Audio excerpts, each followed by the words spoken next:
Hello again and welcome to my yard, which could just as easily be your yard. This is the final episode in our 5-part xeriscaping or water conserving project, taking a neglected old backyard and giving it a water-wise makeover so that it fits our family's needs. And we have been following the 7 principles of xeriscaping. Planning and design. Creating a plan and design that especially meets the needs of your family, the realities of your climate, and whatever strong points and problems may already exist in your yard. Appropriate turf areas, just enough lawn to meet your family's needs. Efficient irrigation. Efficient irrigation allows you to deliver just the right amount of water that may be needed over and above whatever natural precipitation is available. In some xeriscape landscapes, watering is only necessary for new plants until they become established, and for mature plants, only once or twice a year. Soil improvement. Soil improvement means finding out what kind of soil you have and what needs to be added to it in order to increase its ability to conserve water where your plants can make use of it. Low water use plants. It makes a lot of sense, no matter where you may be living, to select mostly plants with low water requirements as a permanent part of your garden. The key is to select those plants that are well adapted to your region. Today we're going to learn about the final 2 principles of xeriscaping. That's mulches and appropriate maintenance. But more about that in a moment. When we started here, we started with a design that took into consideration such things as the activities we wanted to use our yard for, the direction from which the sun and the wind actually hits the yard, and of course our traffic patterns. We took out some old trees, we amended the soil, and then we contoured the landscape. That was to control erosion and make things more interesting visually. After that, we put in our hardscape. That's the deck and the garden pool and the sidewalk. Now the idea behind that was to cut back on the number of plants that actually need to be watered. We also put in a little trickle irrigation and then grouped our plants according to their specific water needs. Now all of the principles of xeriscaping, along with checklists, are available in the It's Your Yard workbook. And if you don't have a copy of the workbook yet, I'll tell you how to get one at the end of the program. But to start things off, let's go and see Sarah Williams and get some information about mulches and maintenance now that we have our low water use garden up and running.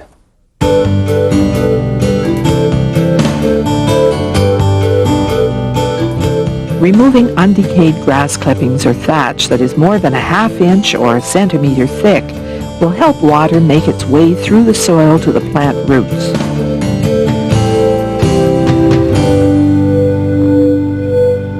So how's the mulching coming? Just fine, thank you. We're back in Sarah Williams' yard. Sarah's a horticultural specialist with the University of Saskatchewan, the Extension Division here in Saskatoon. Sarah, we've already got mulch on the ground. Why do you have me spreading more? Well, it's good for you. It builds character. Besides that, this mulch has been here for about 3 or 4 years now, and it's getting a little bit thin. And you do have to re-top it and dress it up again about every 3 years, and that's what we're doing today. So it's a matter of maintaining that 3 to 4 inch level of mulch. Right. The benefits of mulch. I know we do it to conserve water. What other reasons are there? Okay, I think weeding is another very important reason. If you have annual weed seeds underneath, there's no way they're going to be able to come up through it. And likewise, if they drift in on the wind on the surface of the mulch, they're not going to be able to establish themselves through it. Another reason is that the mulch sort of acts like a cushion, especially on heavy clay soils that can be easily compacted, and therefore it doesn't compact and the soil structure remains as it is rather than deteriorating. Mulch also tends to act as an insulator. Why insulate the soil? In the spring and the fall, when we have all these thaws and freezes, especially in the heavy clay soil, the soil will expand and then it'll contract, and little young plants can actually get pushed up and out of the soil that way, and older plants can have a lot of their root system broken. And it generally tends to cool the soil, and roots grow best at 16 or 17 degrees Celsius, so under a cooler soil, most of them tend to do a lot better. So Sarah, there's more than just the surface reasons for laying mulch. You bet. Now I know we're putting down 3 to 4 inches here. Can that create problems of any kind? Well, sometimes in rural areas, fire can be a consideration if it's a very flammable type of a mulch.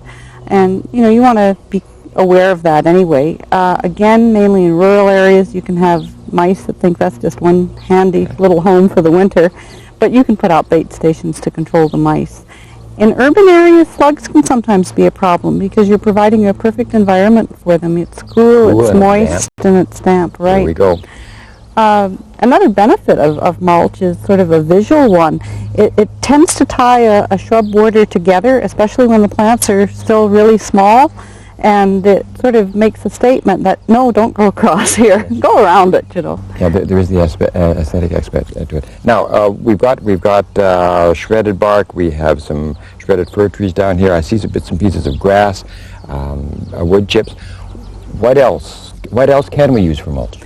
I think that the finer the plant material that you're using in the border, the finer the mulch is. So for a perennial border, especially for the front of it, I'll use grass clippings. And 4 inches of grass clippings just does a handy dandy job. A lot of people think that it's sort of yucky aesthetically, so if you put just a tiny layer of coarse peat moss on top of that as a top dressing, cosmetically it makes it much more appealing. So wood chips, things that have been through a chipper, bark chips, post peelings, all of those sort of things will do really well in a tree shrub border.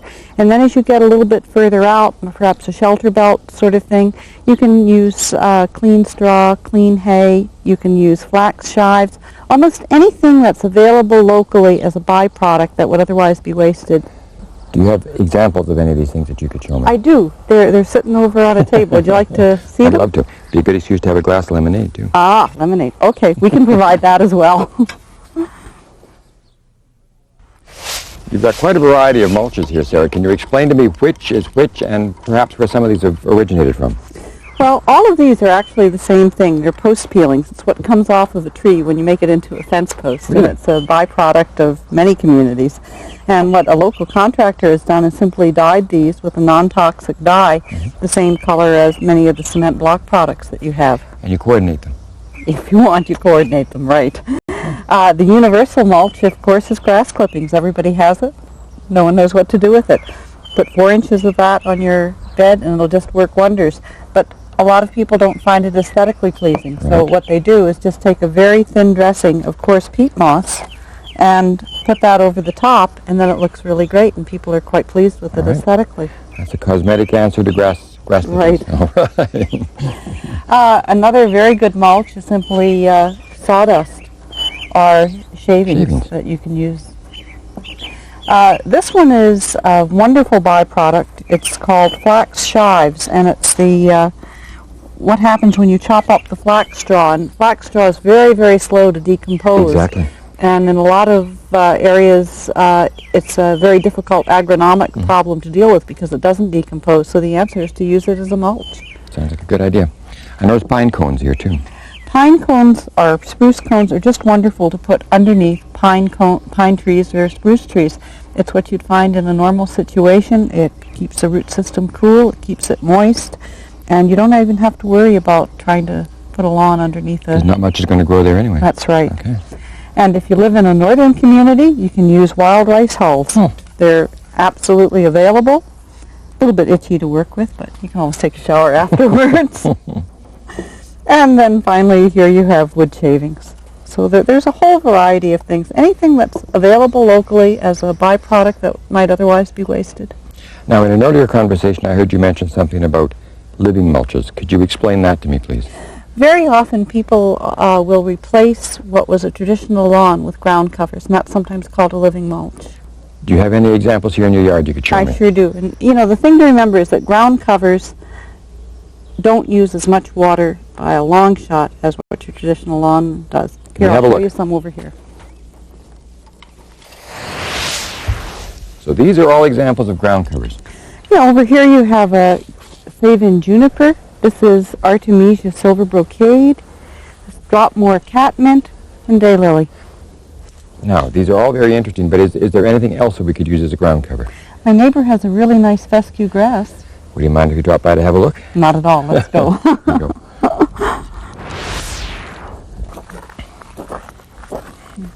This is the example of sheep's fescue being used as a ground cover that I wanted to show you. If you look at it closely, you'll notice that there are no weeds anywhere around there, and it's believed that the roots of this plant exude some sort of a compound that prevents germination of other seedlings. It's called an allelopathic effect, but it sure works well as sort of its own private herbicide. And that's why this is all we see in this area is the fescue. That's right. And the fellow that owns this got rid of his lawnmower about 20 years ago at a garage sale. Hasn't needed one since then. Sounds like my kind of ground cover. Sarah, the information you've given today has been excellent. I want to thank you for the tour. In fact, I want to thank you very much. You're very welcome. It's been my pleasure. Sarah will be back a little later in the show to tell us more about proper maintenance in a xeriscape yard. An old landscape can be renovated in stages to make it more water efficient. By spreading the work and expense over several years, you'll avoid disrupting your entire garden at once.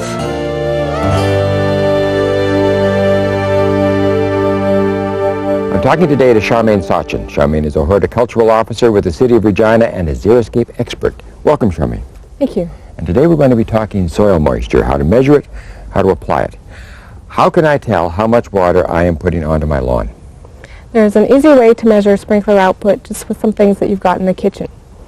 What you need is 3 shallow containers, like 3 pie plates or 3 cake pans.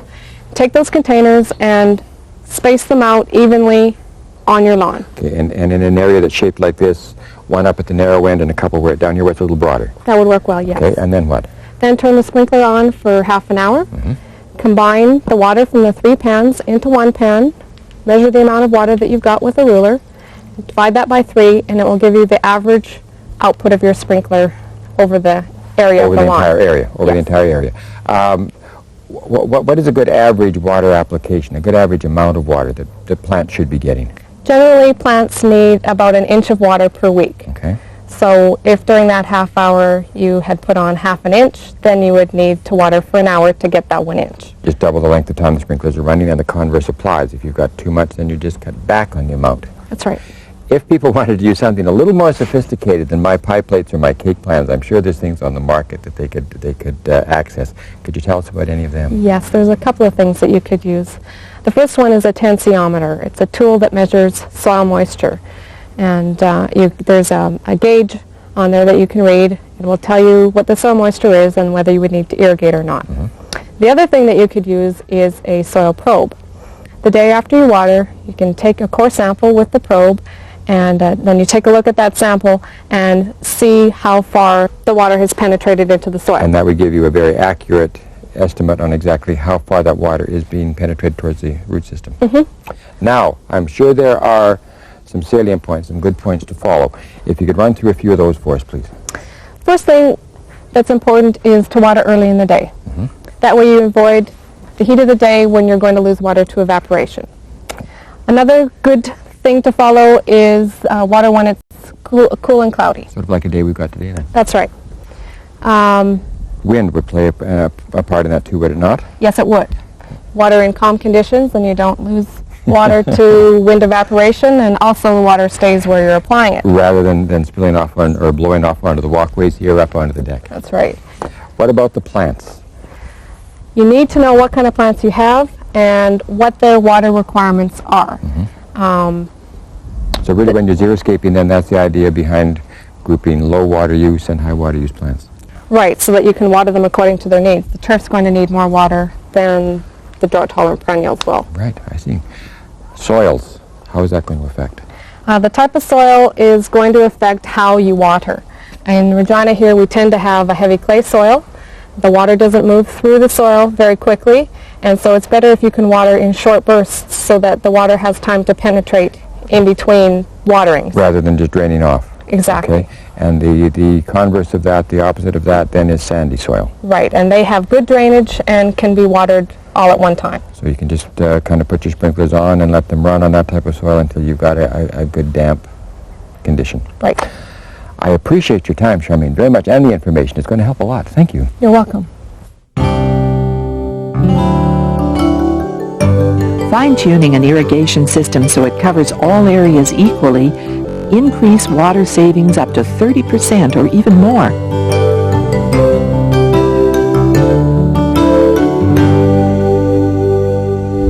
Sarah, you've got a beautiful yard. How has applying the xeriscape principles helped you reduce maintenance here? Well, mulching has really helped me reduce maintenance. It's reduced the weeding and it's reduced the watering both. Now, mulches, of course, this is what we put on top of the ground. It keeps the weeds down. What about pruning? Okay, pruning is pretty much the same as it would be in a normal yard situation. You prune for plant reasons and you prune for people reasons. Some of the plant reasons might be broken branches, diseased branches, dead branches, maybe improving the structure of the tree. People reasons usually relate to size or shape. You want to have a hedge, or you don't want a mugo pine to block your picture window. But xeriscaping doesn't mean no maintenance. It means lower maintenance. And in that respect, I think it's really quite effective. Now, still with pruning, I imagine that mowing your lawn could broadly be termed as a form of pruning. You could broadly interpret it that way, for sure. Mowing still has to go on, watering a lawn still has to go on, fertilizing a lawn still has to go on. You can reduce your maintenance just a bit if you raise the mowing height just slightly, and then you don't have to mow quite as much, and it usually doesn't use up quite as much water. So keep your grass a little taller then. Yeah. You mentioned fertilizer. Now, I know a lawn has to be fertilized. What about the rest of a xeriscaped yard? I don't fertilize any other part of it other than the lawn and the vegetable garden. I mean, vegetables grow so quickly in their annuals, and they have to produce so much that they need the nutrients. Part of a maintenance program, of course, has got to entail disease control. Pruning would take care of a lot of that, wouldn't it? It would remove diseased branches once they are diseased. I think the major thing in a xeriscape landscape as it relates to disease would be simply the fact that these trees don't tend to be very succulent, or that you don't have a lot of lush growth, and therefore the cell structure is such that the disease organisms don't enter as quickly or as often. And also you're not watering as frequently, and dry foliage usually means less disease. So really your choice of plants is going to help you control disease. It will. Now, a major part of a maintenance program for a lot of people is going to be the irrigation system that they install, an underground irrigation system or whatever they decide to use, and that has to be maintained. It certainly does, and you really can't overemphasize maintenance of your irrigation system. There are a number of things you have to do. You have to make sure that it's on target. You don't want to water driveways, you don't want to water sidewalks, pavements, patios, anything like that. You want to make sure your timing works, that it comes on when you want it to, it waters to the depth that you want it to. You have to make sure all of the nuts and bolts, the emitters and everything like that are working the way you want it to. That brings us right back to the main reasons for xeriscaping in the first place, and that's to conserve water. Every drop counts. Sarah, you've been a tremendous help in this makeover, and I want to thank you for all of your marvelous advice. Oh, you're very welcome. Even when annual rainfall is plentiful, high temperatures will cause great water loss because of evaporation.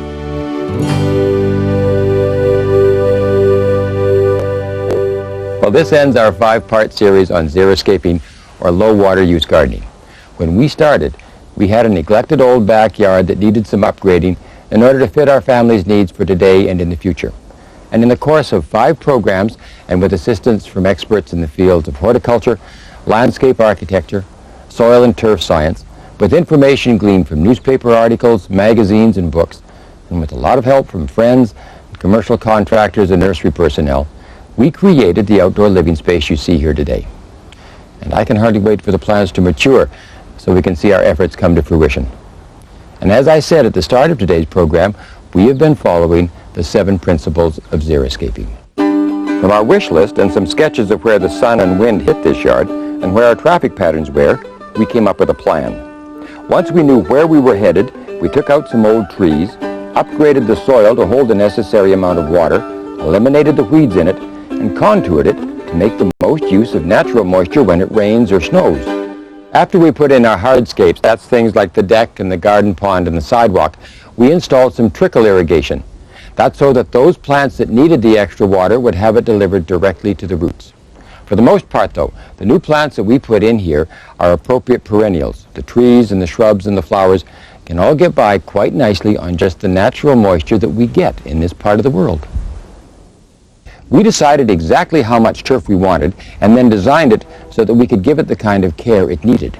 We also put mulch around the plants and shrubs. What that does is control erosion and evaporation, and it also keeps down weeds. And today we learned about appropriate maintenance and how to find out just how much water our lawn and garden are actually getting and how much they need.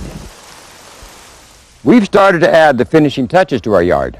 We've got a bird house for purple martins because they like to eat mosquitoes. We've got water in the bird bath, and we have a wind chime on the deck. If seeing what's happened to our yard has given you some ideas of what you might like to do with yours, just remember that you can do it. There's a lot of expert help out there in your neighborhood, in your community, in your province, and in your state. Low water, low maintenance gardening makes sense no matter where you live, no matter what your climatic conditions, and no matter what your current water situation may be. So good luck in the future with your water-wise gardens, whether they're new or whether they're remodeled. It's rewarding, it's fun, and it's doubly worthwhile when you think that you're helping to conserve one of nature's most precious resources, and that's water. I'm Dale Simmons, and it is your yard.